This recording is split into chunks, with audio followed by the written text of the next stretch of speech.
Hello again, fellow audiophiles. I am Wave Theory, and I have for you another highly anticipated review, and that is of the ZMF Ori 3.0. This is a $2,200 US closed back planar magnetic headphone. This was sent over directly from ZMF for review. They have asked nothing in return other than a fair and honest evaluation, which you are about to receive. My interactions with ZMF while I have had this have just simply been to ask and get answered some questions I have about what is the starting point for me with my tuning preferences and all of the tuning features that this headphone offers. Because ZMF as a brand is kind of moving towards building headphone platforms. The ZMF experience, to borrow a gaming term, has become somewhat sandboxy. They give you a headphone platform and then you have all kinds of options to roll the pads, to put different tuning meshes over them, and in the case of the Ori 3.0 here, even decide what kind of port configuration you want to have. Okay, so more details on all of that later on in the video. All right, there are no affiliate links this time. To my knowledge, ZMF does not do an affiliate link program at all, so the link that you see down in the description to buy this headphone, if you're interested in it, is just there for your convenience. This was a really fascinating experience here, because I gotta tell you, I should hate this headphone based on its tuning, but I don't. Okay, it's a really, really interesting situation here that's going to land in the category of ultimately not for me, but there is going to be a significant audience out there who will love this. So stick around right after shameless self-promotion to find out if you are in that audience or not. Hi, it's me again, 14 months later and a whole foot taller. Now, since Wave Theory liked the first 10,000 subscriber play button I made him, maybe he wants a 25,000 subscriber play button. This can only happen if you subscribe, though. Now, since over 60% of the watch time comes from unsubscribed viewers, I'm going to need you to subscribe. You can also sign up for his Patreon or send him money in PayPal. Links in the description. Now, on to the video. Alright, a lot of ground to cover in this video, as is often the case, so I will timestamp this out. Feel free to jump around and watch the parts that are of most interest and relevance to you, but as usual, if you're going to watch the whole thing, get your beverage of choice, settle in, get comfortable, because again, we have a lot to talk about. Alright, now for your $2,200 in the base package, what are you getting? Alright, so the Ori, again, it's a closed-back headphone that uses a torrefied black limba hardwood there on the back. And in typical ZMF fashion, it's gorgeous, right? And then you're going to get a unique wood grain pattern with each pair of headphones and really each cup. So even though there might be several of these out there that all have the torrefied black limba wood on them, each unit is going to be unique because of the unique wood grain on either cup. And that's one of the features of the ZMF brand as well, is that even if there are 1,000 different Oris out there, each one is a little bit different. So you have a unique piece of headphonery in your collection here, which comes with a fair amount of pride of ownership, just given the look, the craftsmanship, and again, the unique nature of it. All right, now torrefied, real quick, if you're unfamiliar with what that means, torrefaction of wood is essentially baking it in an oven. It's heat treating of wood to heat out all of the moisture and impurities and that sort of thing that makes the wood cellulose material settle in, right? So instead of it drying out and changing shape and all of that over time, the torrefaction process speeds that up, if you will. And I'll put some information down in the description or links to some information about that if you're curious about what that means here. All right, but that said, 80mm planar magnetic driver in here that has a rated impedance of 60 ohms and a rated sensitivity of 95 decibels per milliwatt. Said driver is equipped with the Calderas asymmetric magnet structure, and the cup is equipped with the atrium damping system. All right, so there is some trickle-down tech in here from ZMF's previous flagship models in both the Calderas and the atrium here that made it into the sound on this as well. All right. Now, in typical ZMF fashion, you get several different pad options here. The pads that they installed on the unit for me when it arrived are the Caldera thick pads, and you can tell because they're, well, thick, right? And they're this perforated. I don't think they're a hybrid material. I think they're leather here, but they've got the perforation on the top and so forth. So again, those are the pads that came installed out of the box. They also sent with me in this package here, these are the Caldera Top Perf Suede Vegans. Okay, so I tried those on there, and then they also sent me the Caldera Top Perf Hybrid, okay, which is, these are a little bit thinner, again, than the thick pads that are on there, and they're hybrid because the inside has the suede, and then it's the leather or the pleather or whatever it is, okay, on the outside there, all right? So I tried both of those extra pad types there. We'll talk about, like, what that does to the sound as the video unfolds as well. All right, then, like, the tuning options, because again, I said that, like, the ZMF is kind of getting into making headphone platforms, and it's a very sandboxy experience, whereas you can kind of choose your own adventure on the tone of the headphone to a degree. I have thoughts on that we'll talk about here, at least with this unit as well. All right. The Ori is interesting because they put ports, venting ports on the cup here to allow some of the acoustic energy that builds up inside the cup to escape. Now, we do have these vents here on the side, which help with some of that, but then you can choose to do more venting or less venting to 3 different levels based on this port plug system they have. So I have installed on there right now the full plug, right? These just completely block off these vent holes that you see here on the bottom of the cup here. So there's 2 options right there. You can completely block the porthole, or you can leave it completely open. And yes, there are sonic consequences to doing either of those. Then they also offer you a middle ground on that. Let me see if I can find the right plug here. Nope, that's a solid. Okay, they do include a bunch of extra plugs and a nice little red velvet pouch to carry them all in. Here we go.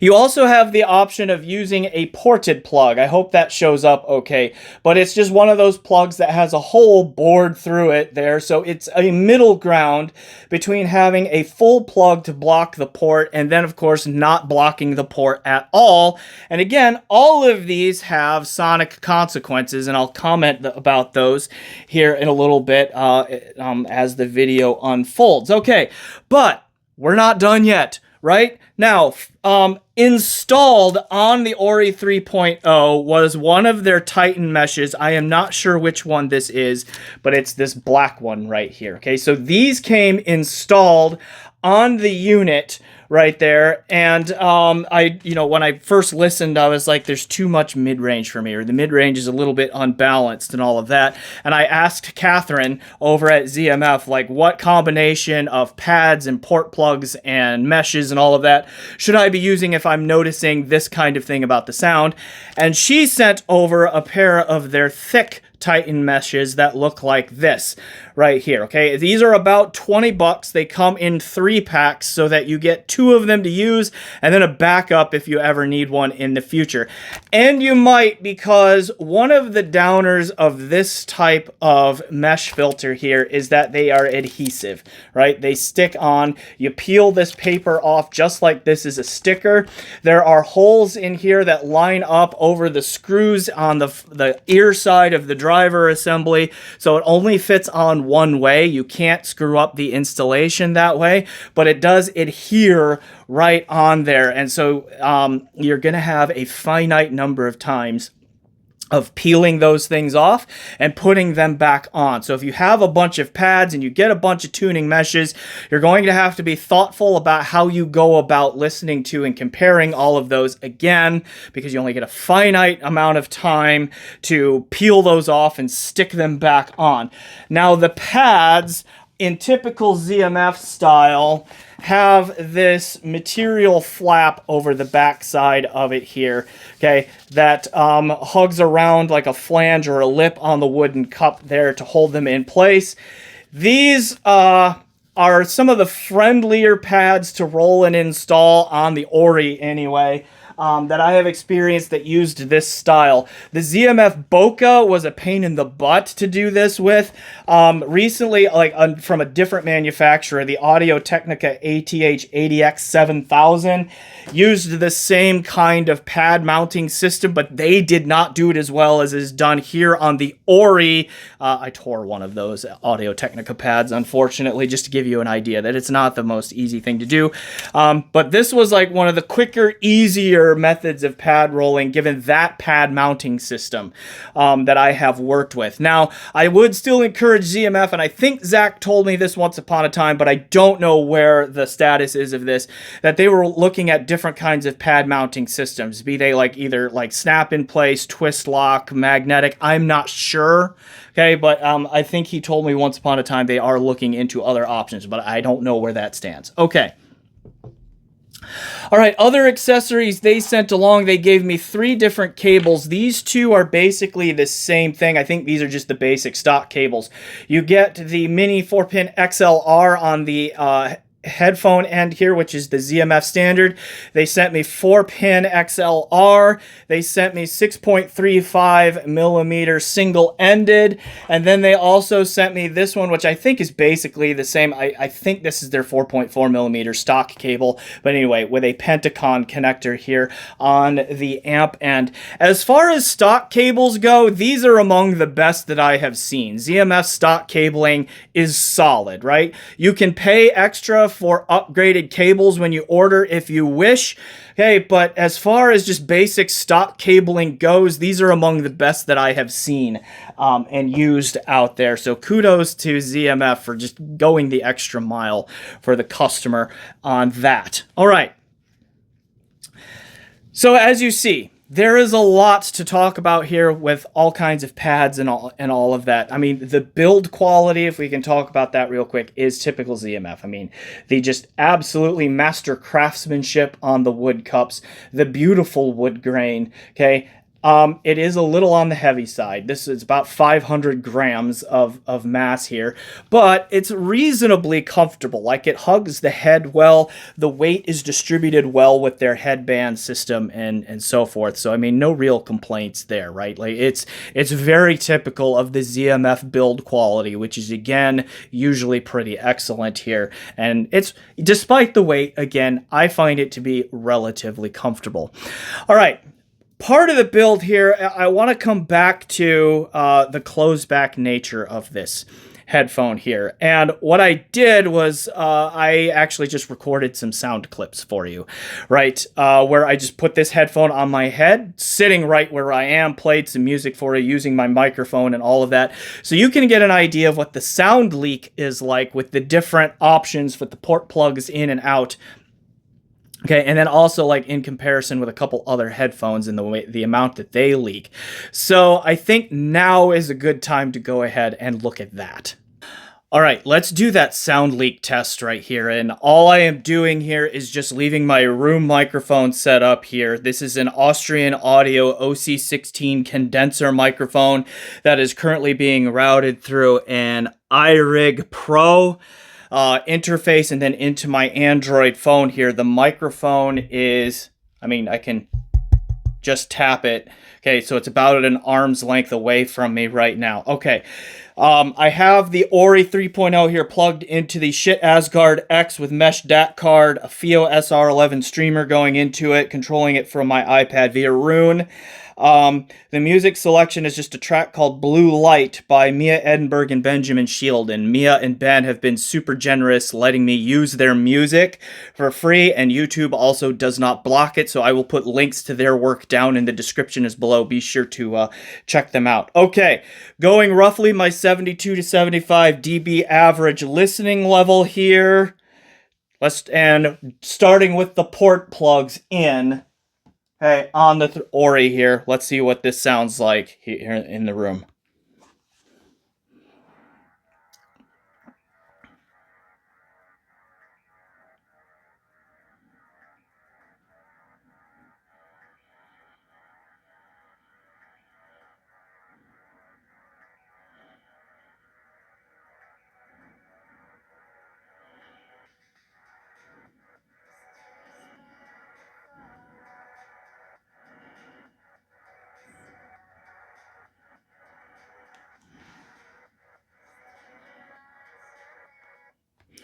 All right, let's play the same selection again. I'm going to pull the plugs, the port plugs here. And let's listen to them with the vents open. Wow, I could already just hear a difference there in the isolation with my own voice. It came through much more clearly with the plugs out. But same music selection, same volume level. Let's see what it sounds like.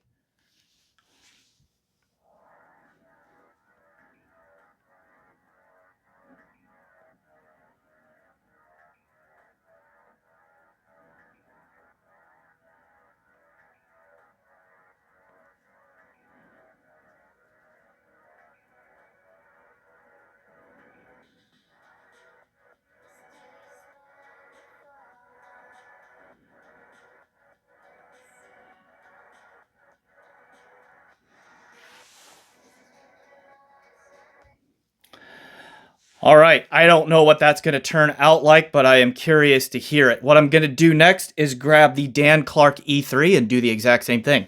All right, the E3 is a better isolating closed-back headphone. It's also planar magnetic, so it is at around $2,000, so it's a good point of comparison here.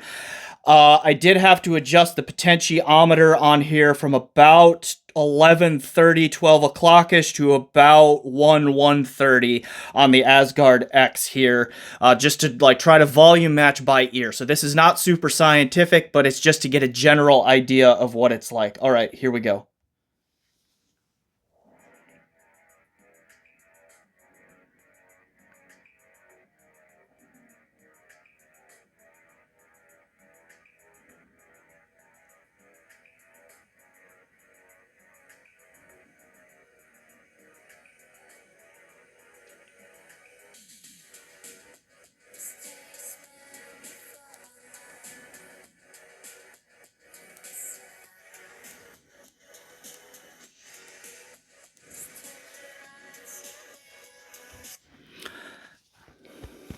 All right, I hope that turns out usefully. Let's see, I actually have to watch that clip myself. Just for kicks, I decided to also grab the open back ZMF Caldera, which I still have on hand here, just to do a quick compare and contrast to how did those closed back sound versus this open back. Let's play the clip. Same clip, again, trying to volume match as best I can, but it's not super scientific. It's volume matched by ear, just to get an idea of what's going on.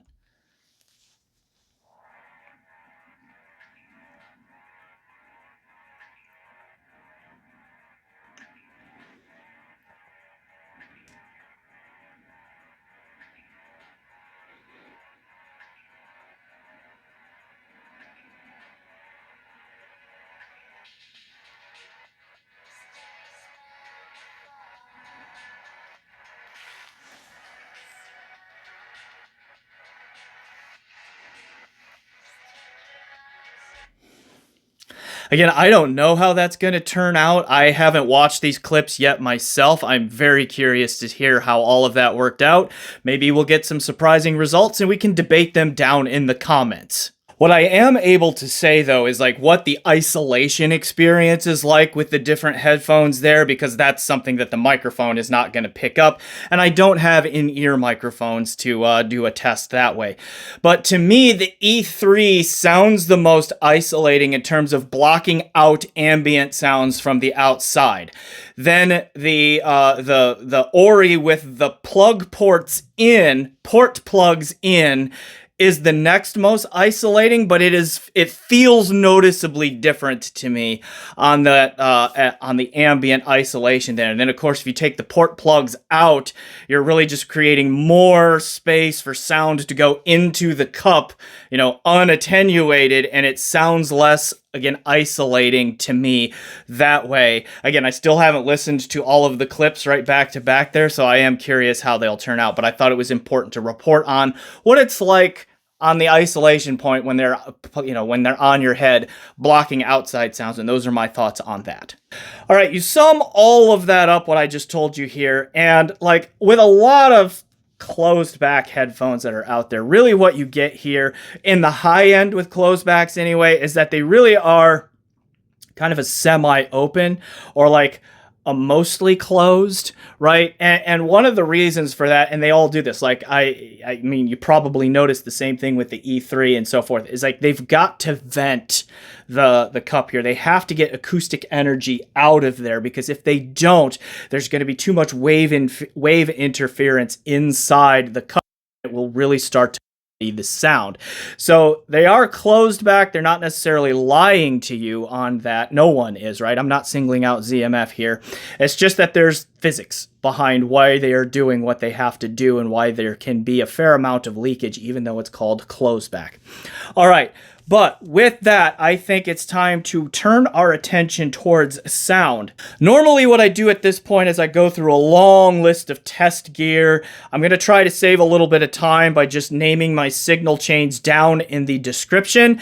And then if I name a piece and I have also reviewed said piece, I will put a link to my YouTube review of it right next to the name of that piece. So if you want to see the signal chains that I was using to test this, look down in the description. I will write them there. All right.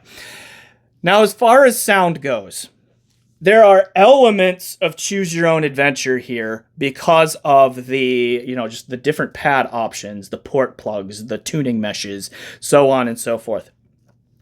But then there's also just some fundamental nature here that just is what it is, okay? And I'm going to do my best to kind of try to tease out what's going on here. And then we'll come back to like why this headphone isn't for me, but there are going to be a lot of people who really like it, okay? And deservedly so, because there are some very real strengths here. All right, so how do I want to do this here? Let's talk tone first, okay? This is the weakness of the ZMF Ori 3.0. Regardless, to my ears, I should say, to my ears, regardless of what pad type I tried, what port plugs I used, whether they be the solid, the ported plugs, or the just open ports completely, okay? And regardless of the two types of tuning meshes that they sent me here, because again, I've got these black ones that they sent installed on there, and then they sent me these green ones, which I have been using the green ones here most of the time. I believe these are the heavy meshes, as Catherine said. So, I mean, is the heavy meshal for heavy metal? We'll find out. Okay. All right.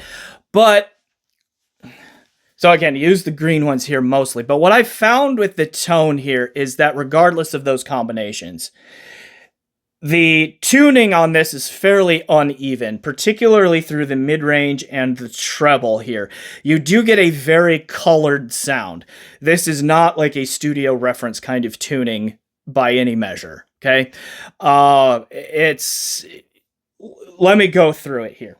Basic stuff, and this, again, what I'm about to describe is true regardless of the combinations that of pads, meshes, ports. These are the general trends here. You can change the margins of what I'm about to explain here with the different pads, with the port configuration, with the meshes and all of that, but honestly, they are changes more on the margins rather than they are changes to the overall sound signature of the Ori 3. That's the way my ears hear it anyway. Here's what I mean. Bass extension, excellent. You very linear extension all the way down into the subsonic range there.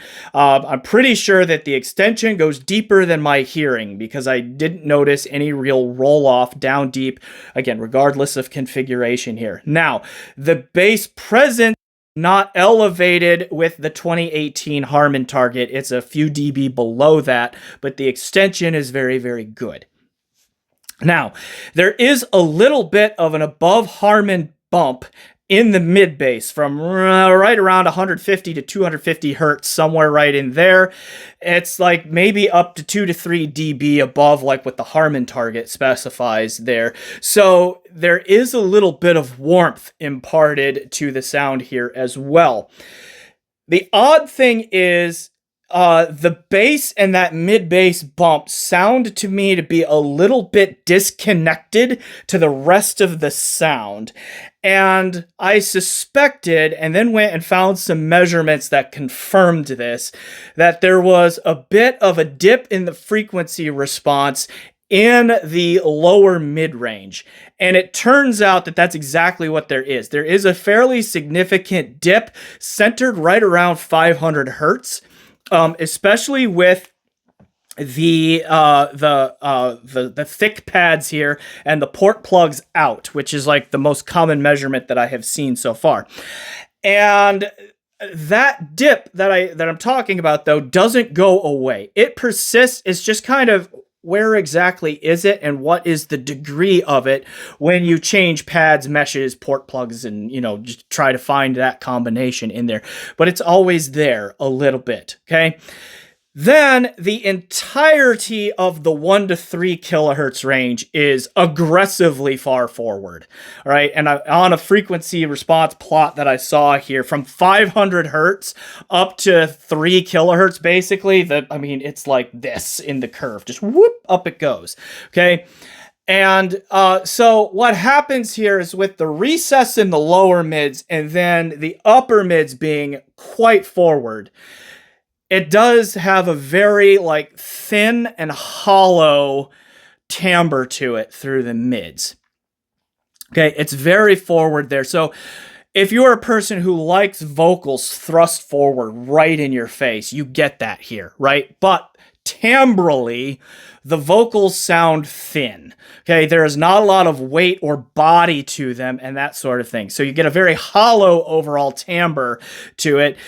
The shout and the honk is weird because it's there, but it's not bothering me as much as it often does on other headphones that are too forward in the 1 to 3 kilohertz range. Okay, but that doesn't mean that the timbre is not just all off. It is. And that 1 to 3 kilohertz range here is the range that I really couldn't get much change with pad rolling, port plugs, and the meshes. Pad rolling, port plugs, meshes, the combinations of those things mostly seem to change the amount of perceived bass presence, the amount of perceived treble presence. They may have raised and lowered the overall forwardness of the mid-range a little bit in a shelf-like way, but they did not fix the tonal imbalance through the mids of that recess centered at 500 hertz and then the 1 to 3K range just being aggressively forward. Okay, so that is a bit of a bummer, and that's why this headphone does not work for me right there. It's like that 1 to 3K range in particular is too far forward, too aggressive for me. It does get quite fatiguing after a little while, and it just does not sound natural in any way to my ears. And I like my reproduced music to sound as close to the real thing as possible, right? Pianos, acoustic guitars, horn instruments, string instruments, human voices, they all have a natural sound that occurs in the real world if you are in the room where they are produced. That's what I like to hear when I listen to reproduced music. This headphone does not give that to me. It may to you, but it doesn't give it to me. All right. And again, with the pad rolling, the port plug change, and the meshes, never quite gets there. Changes things on the margins, but doesn't fix that mid-range tonal imbalance to my ears. Okay. Real quick about the treble. The treble is really not that bad. It's a little peaky. It's a little bit uneven, but, you know, there's a touch of sibilance in it. Changes a little bit with pad rolling and so forth. Okay, I didn't find it too objectionable. The treble is not too bad on this, but it's also not the best I have heard for a headphone at this price. All right, so overall, the tone, not great on this headphone. Very wonky. You do get some control over it with pad rolling, port plugs, and meshes, and combining all of those things in different ways. Okay, but it doesn't fix the underlying issues in the tonality to my ears. I did try some EQ. I'm normally not an EQer, and to like prove that. I didn't go deep on EQ. I simply tried the 5-band parametric EQ on the Forkbeard implementation on Shit's Gungnir 2 DAC here. And I will just flash up on the screen. I basically just had to completely neuter the mids, like just bring them way down just to like try to get that hollowness out of it. And I mostly succeeded, and I actually got it to sound okay, but it just became a relative bass cannon at that point, which was fun, right? But not realistic at all, just because I had to bring that whole range down to even have a prayer of getting like some kind of reasonably natural tonality out of the mids. Now, if you're one of those people that like loves the 31-band parametric EQ power of something like the Fiio K17 on there, and you don't mind sitting around and messing with that to get this dialed in, you probably can, all right? And some of you are going to want to, because now let's turn to the good stuff about this headphone, which is actually also quite significant here.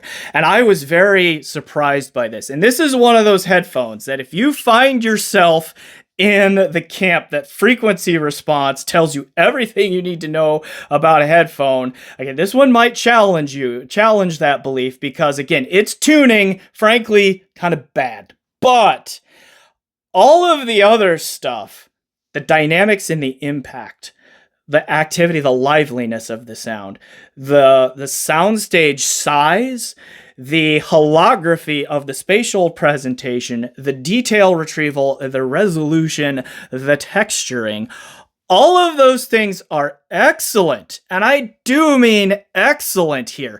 This is probably the most technically capable headphone not bearing the name Caldera in ZMF's lineup, right? I don't have either of the Atriums in to do a direct comparison with at the moment, but I do have both Calderas in, the open and the closed still, and I compared this to both of these, and the Calderas, yes, were a little bit more resolving. They were a little bit more three-dimensional and holographic in their spatial presentation, but not by a lot, right? This one is nipping right at their heels in those categories. Right there. So if you like detail retrieval and you like pulling out all of the stuff in the sound for $2,200, this one is right up there with the best in the market at being able to do those kinds of things.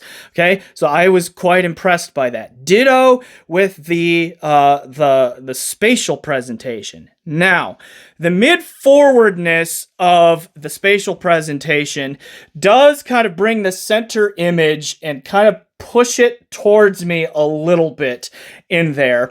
So the spatial presentation, at least laterally to me, does seem like it's kind of a straight line in front of my face. Almost like I'm, sitting up at near the front row of a movie theater, looking up at the screen there. It has got kind of that wall of sound nature to it in that way, but there's really good depth also into it. So it's kind of almost like looking out a giant window, almost, if you will, at the performance going on, okay, in front of you. But the lateral imaging and separation, I was continually impressed by. That is very well done. And again, there's good depth and layering to go on with it. Now, there are times when that can collapse. And I think that's just because for me, the mids are too far forward. And it does get into require a really extreme case to get this collapsing to happen. The example that comes to mind is the finale of the 1812 Overture as performed by Erich Kunzel and the Cincinnati Pops Orchestra. The finale of that track, about the last 4 minutes or so, the part that everybody knows, the dun da da da da da da da da da, that stuff, right?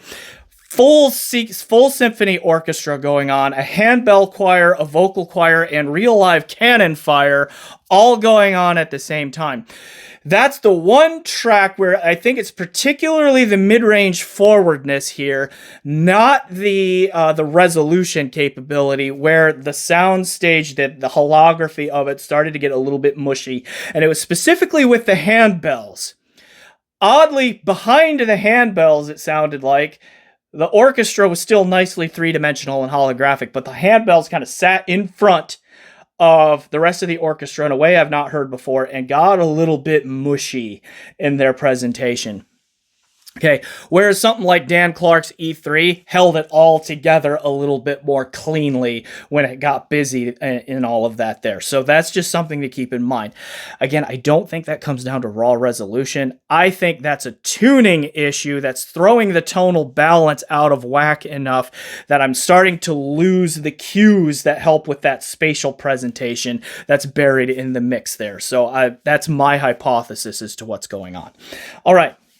But short of that, wonderfully three-dimensional and holographic. Okay.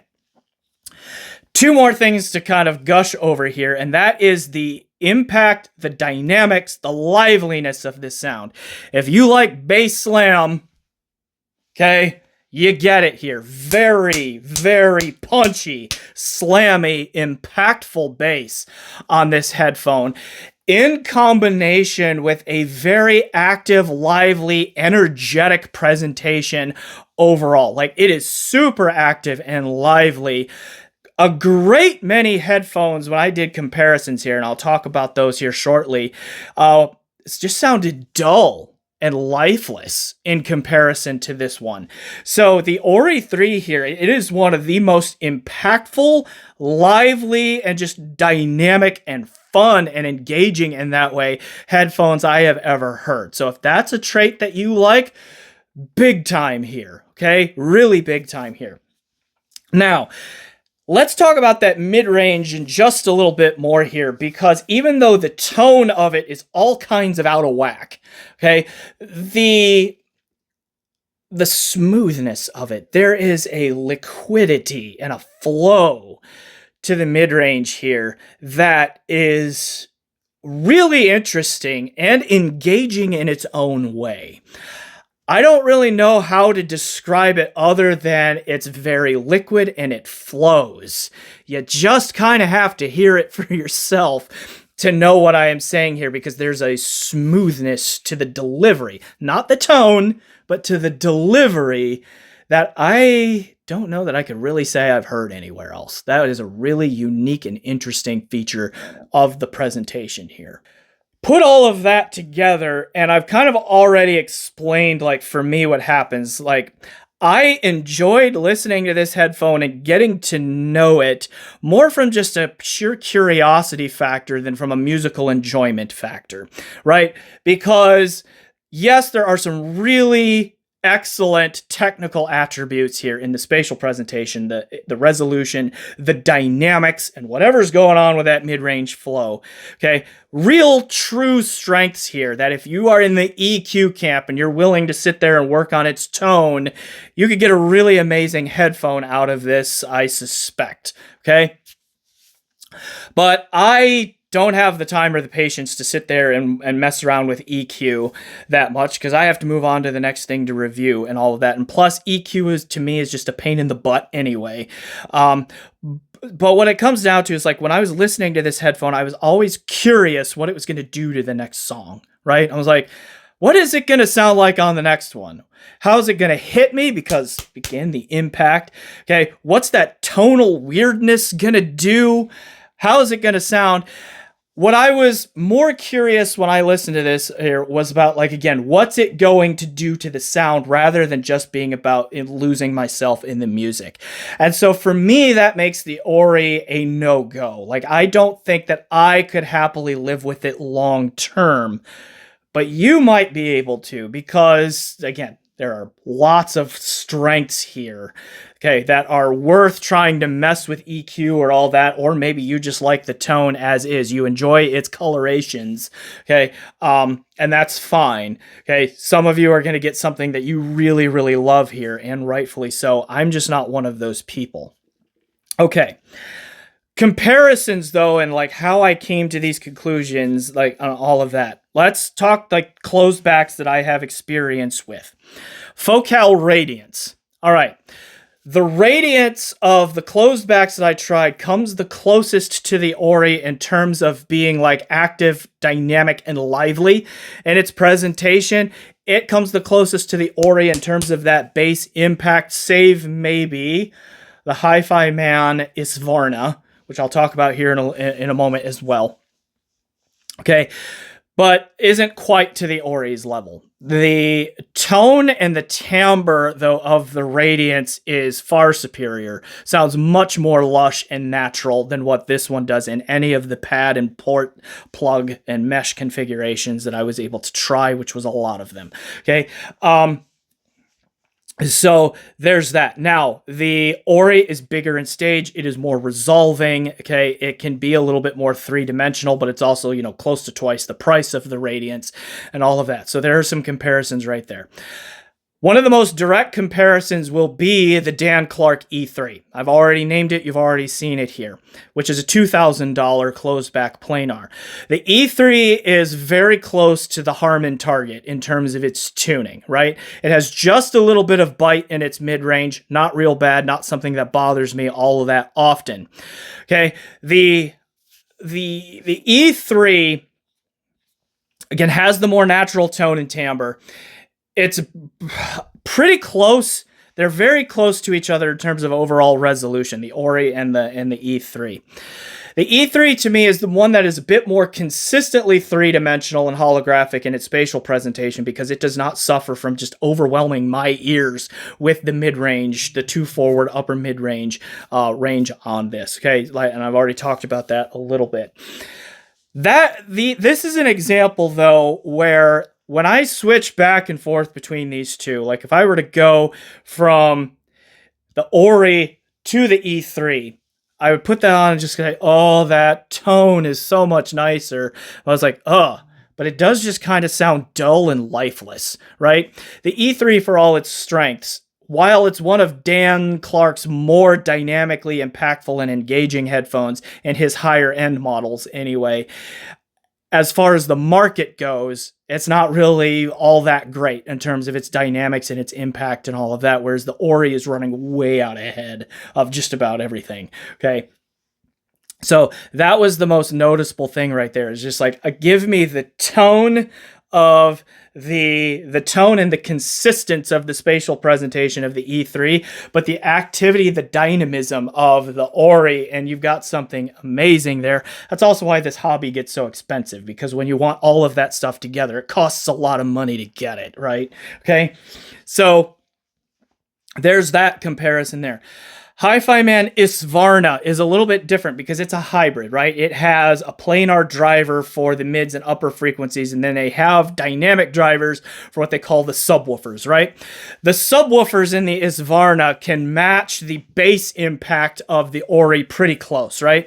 But it's not as snappy or as lively or as energetic sounding. The Isvarna is not through the upper, through the mids and into the treble, whereas the Ori is just always exciting. It is always exciting and lively, right? So that's one difference there.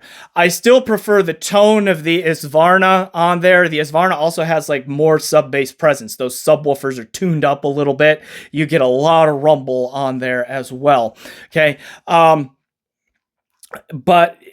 I think the Isvarna, the holography, the resolution, the three-dimensionality of it, very close though. Very close between the two.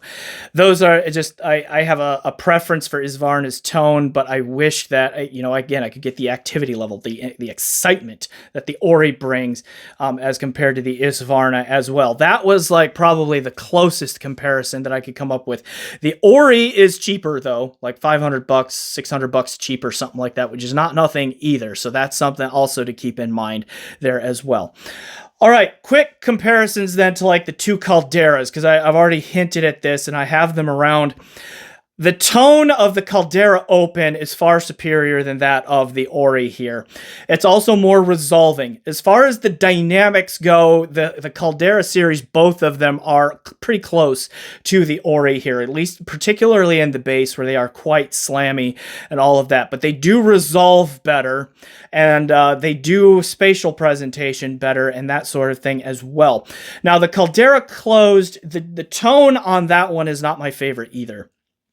Similar issues to what the Ori 3 has, but not quite as severe, right? It is not quite as aggressively mid-forward or that sort of thing either, but it also doesn't have that that flow, that liquidity through the mids, nor does the Caldera open. There's just something about the mid-range presentation here on the Ori 3 that you just really need to experience for yourself to understand what I'm saying on that one, okay? But I think we can wrap this up now. Do I like the Ori 3.0? Because I said at the top, I should hate it, but I don't. It's so interesting and fascinating. And it doesn't work for me. I don't think that I would buy one, but it's been a really fascinating thing to get to know it, right? And again, it's got some traits that some people are really going to love. And if you are an EQ person that likes to sit down and figure out and make the tone your own, make the tone your own. Okay. Why isn't that the tagline for EQ? Anyway. All right. You can really get it dialed in probably and have just an amazing experience here. Right. So I got to leave it there. Really a lot of strengths. Is going to appeal to a lot of people, but the tone is going to also turn off a lot of people as well. So it's going to be kind of a polarizing headphone out there, I bet. Those that love it will really love it, and those that don't like it will really not like it. Okay, that's my prediction here. But thanks to all of you for watching, and thanks again to ZMF for sending this over. Really an interesting experience. Really, truly was. So thanks to all of you for watching. Please remember to like, subscribe, comment if you haven't. Please consider becoming a channel member if you haven't to help support the channel that way. And remember that for future videos, you can also buy individual videos on Patreon that are usually out before public release and also commercial free all the time. Okay, so consider that going forward as well. So thanks again for watching, and as always, enjoy the music.